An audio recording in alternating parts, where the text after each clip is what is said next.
continue, exist, and prosper. Thank you.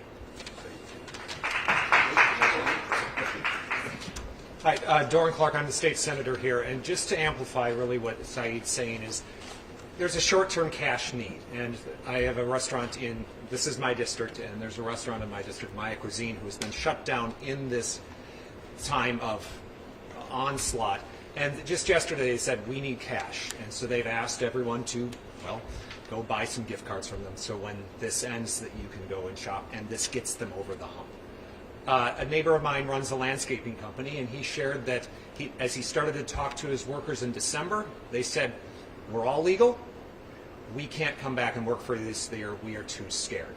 He has shut down his landscaping business. An old neighbor of mine shared, I came to this country 53 years ago from a third world country. I've never been more scared to be in anywhere in the world. That's what these workers are dealing with. It's what these leaders are dealing with. And it's an intentional choice by the president who said this is retribution. And so I ask that we make sure that we fill this hall back up and that we make sure that Maya Cuisine buy those gift cards so they can get over the hump, like Saeed has mentioned. So we're with you, and thank you so much for really putting a clear image on what this occupation looks like. Thanks, Senator. Appreciate it. Well, you heard it, and we'll be able to take some questions. I would just say to all of you and to the Minnesotans who are listening that it's a false choice here to say this is the price that you have to pay to do immigration enforcement. This is the price you pay when you do immigration enforcement the exact wrong way, where it's not targeted, it's not humane, it's not focusing on what the purpose of it is. And to call this collateral damage is, I think, even an understatement. It is. You hear this. It is catastrophic. Again, for very suspicious or suspect results that came out of this. Very difficult to get numbers. Very difficult to say what they accomplished doing this. When you could accomplish the idea of making sure we're removing the worst of the worst who shouldn't be here, you can do that without all of this. And I think now, as we've stressed time and time again, this needs to end. I think that message has been sent very clearly to the administration. And I think at this point in time, I wish that they would reconsider because of what they heard about this or what our school superintendents have said or what people have said.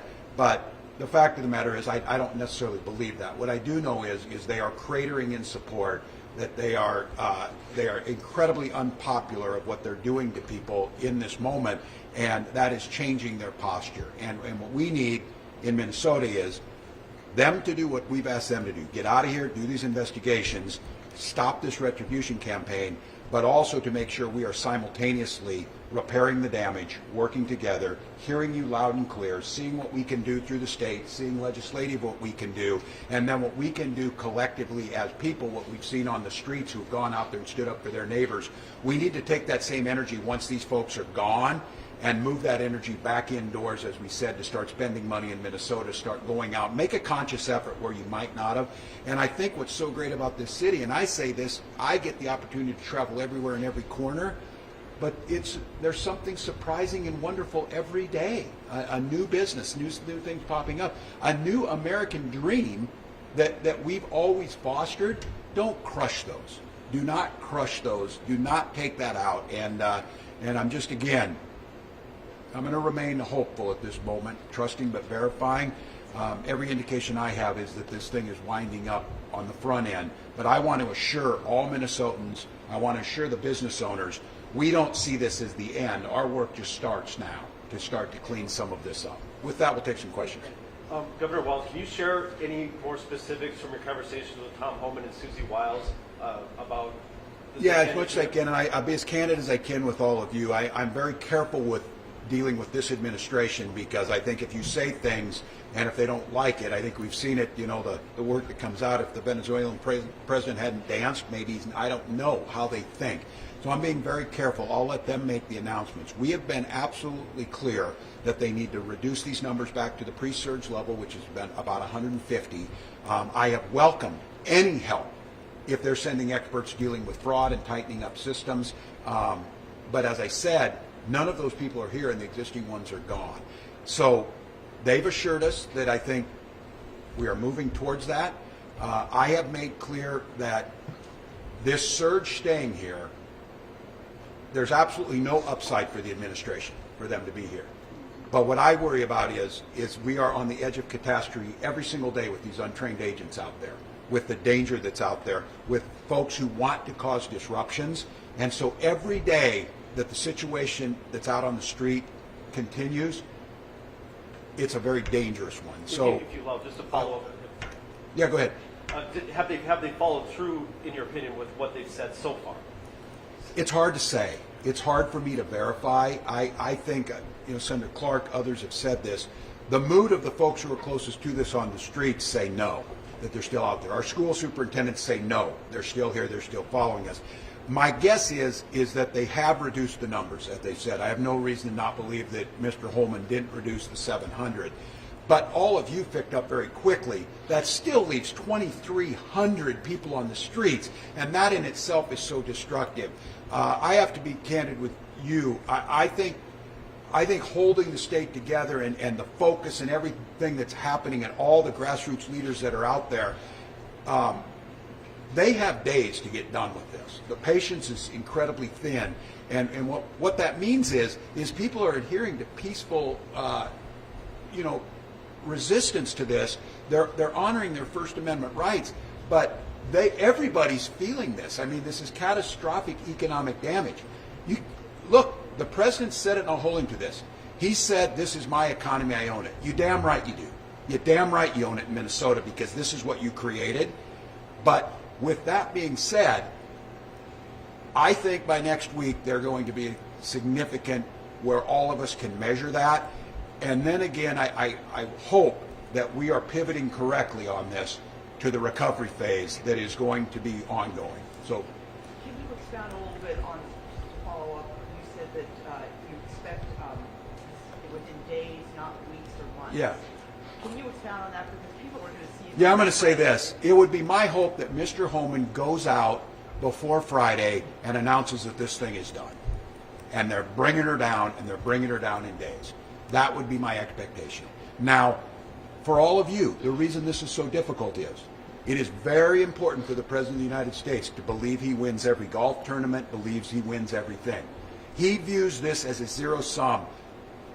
I mean, to me, it strikes at the core of my soul, seeing this as a win-loss. This is a loss for everybody involved with what's happened here. With that being said, they've got to believe they accomplished what they were going to accomplish. It's my understanding they think they did, that they think they have accomplished that. Now, I don't know where the numbers are. You're doing some good research on this, but at this point in time, I think what they realize is 2,300, a tenth of the entire border control for the United States being in this city, is probably not accomplishing very much more than they've already done. So it's my... Tom?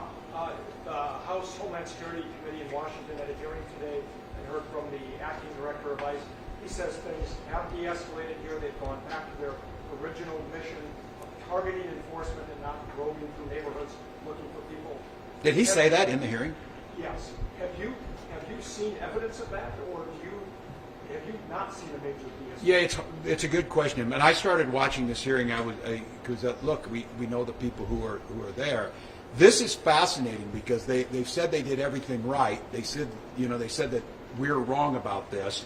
We made that case that why don't you target? Why don't you do things humanely? Why do you not cause this chaos? I would argue that fits into this, that there is a change happening. Seeing it on the ground is much more difficult for me to say. I get my input, Tom, from school superintendents who say they've still not seen that change. I think one of the big things here is the psychological damage that's been done to people. People are incredibly fearful, so they may not be out there.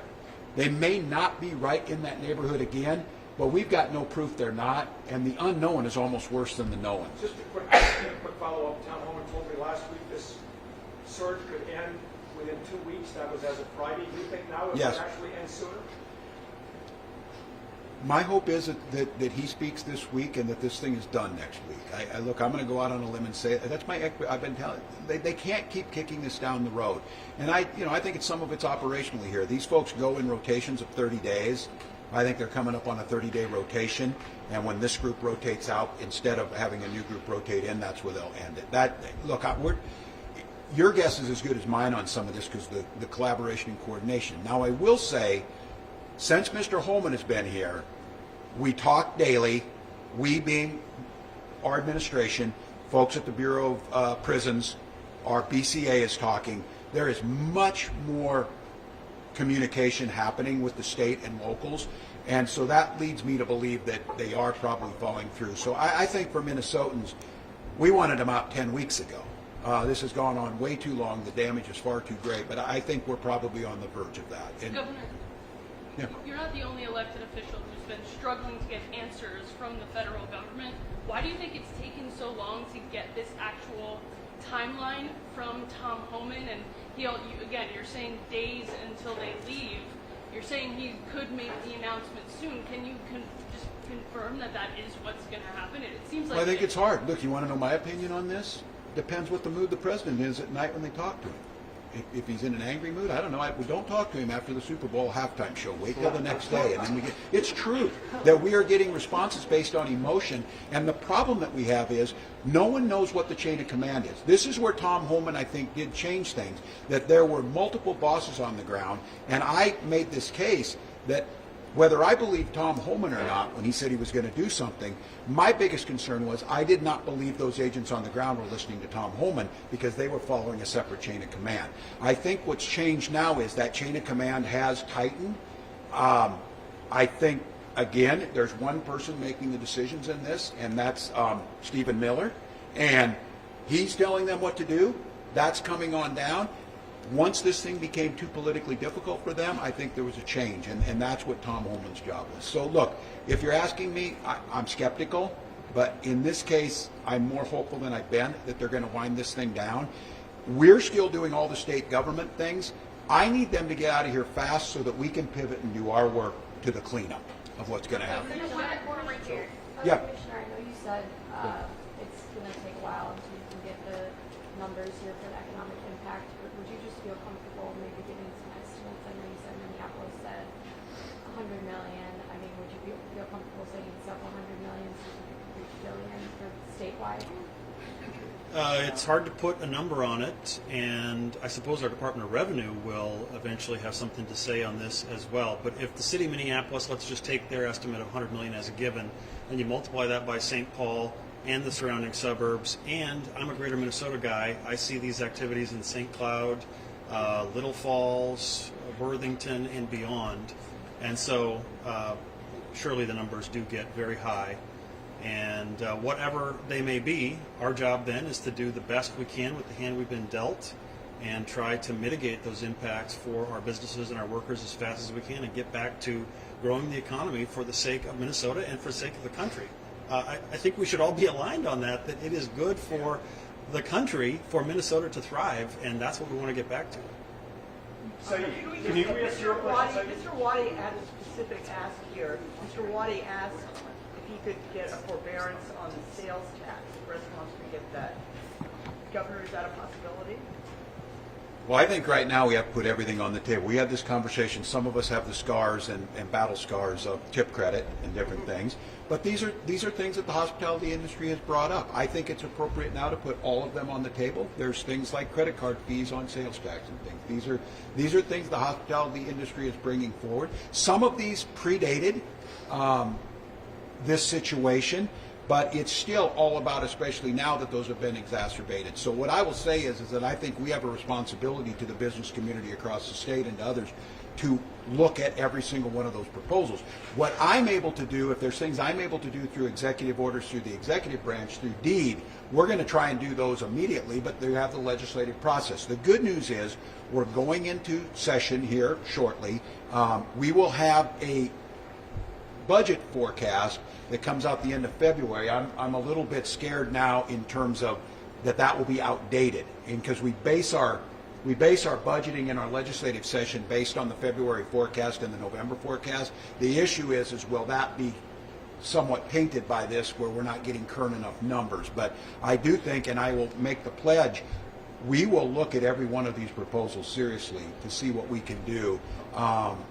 Because some of these may be that they're things that people didn't want to do in the past that recognize if we say don't do something around fees on the collection, we can be certain we're going to collect zero from businesses that are closed. So I think an argument is made here. The state has to understand our revenue flows, but we have to recognize that the fallout of this, especially in the hospitality industry, could look like COVID in terms of the closures. So we have time for another. Commissioner, could you speak a little bit more to the impacts in greater Minnesota and what you're hearing, manufacturing and beyond? Yeah, well, it's partly anecdotal from me wanting to follow through on what we're asking others to do with Shop Local, Stand Together. And so I made plans to go out to dinner one night with Senator Eric Putnam, who represents that area as well, and he got a tip on where we should go to an immigrant-led restaurant, and I got there first and they were closed. And we don't know exactly why, but it seems reasonable to expect that this may have been why. And so then we went to the next place, which was excellent, but their numbers were way down. And so in addition, we have lots of folks reaching out to our office, to the governor's office as well, wanting to share their story. And in fact, that's how we ended up here today, because Patty reached out to the governor. And so we've been hearing heartbreaking stories, not just of dollars and cents, but of livelihoods that are interrupted. And then it even goes into, as I said, manufacturing, where I have some leaders telling me that they are worried about supply chain interruptions because at the height of all this activity, truck drivers indicated some fear about being in Minnesota without respect to their legal status, but just because of the color of their skin. Closing fast, Governor, and then we're going to wrap there. We'll be back with more later. Yeah, thank you. I'm going to make the push again to Minnesotans. People want to know how they're going to help. Everybody has a different way of focusing on this. Again, I speak to the Minnesotans who, the vast majority who say, yes, we need immigration reform, but it needs to be targeted, it needs to be smart, it needs to be humane. But understand what's happened here goes well beyond that, so get out and spend a little bit of money. I know it's a stressful time. It's hard to find any time to be somewhat joyful. It's hard because you know what's happening, you know the pain that people are feeling. But I do think you get both of those. If you get a chance to go out to eat and spend some money, it's good for you and it's good for the folks you're going to. And I would be remiss if I didn't. I think it's on right now. I'm going to go catch the update. The two Corys from Duluth are competing for gold in curling, and Minnesotans have every reason to be proud. I've never been prouder of this state during what's happened here. I've never been proud. Hockey's at 1? 1:15. All right, so we're trying to keep track of them. So we'll let you all, we'll keep you updated on this. And like I said, I think hopefully, and Claire, you can maybe correct, I think later in the week we're going to try and get something to come back with a package of support. So great, thank you all. Okay.